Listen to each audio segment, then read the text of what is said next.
I'm speaking with presidential candidate with the Green Party, Dr. Jill Stein, and we're talking about how really media has been a huge issue, really the problem. Many people talk about big money, but really it's a big media problem.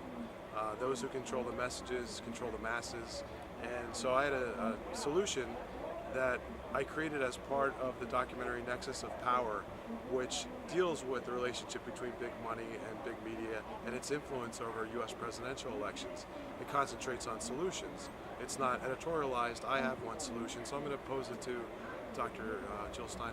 Jill, so the idea is that we do free up the airwaves. We own the airwaves. Ralph Nader, a lot of people have talked about this, you've talked about it.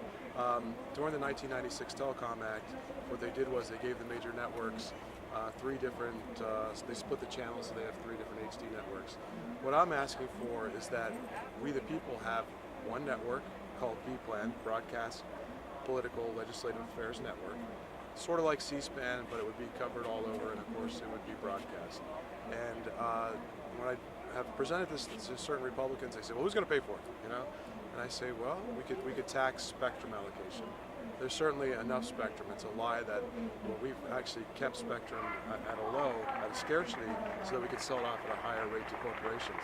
So that's our airwaves that are being sold off. Why not fund this system? And by the way, we can bring in the community access television stations that are already in place, very strong in Vermont. What it would do is it concentrates on, just like BPLAN.tv, which is the precursor, you have a venue. You would have your speech like today, where people can go and listen to a 30-minute town hall speech, where that our political system isn't reduced to 30-second commercials and so forth. So what are your thoughts on that? I think it's a great common sense idea, and it reclaims the public's ownership of the airwaves. And I think it's definitely a solution that merits serious consideration.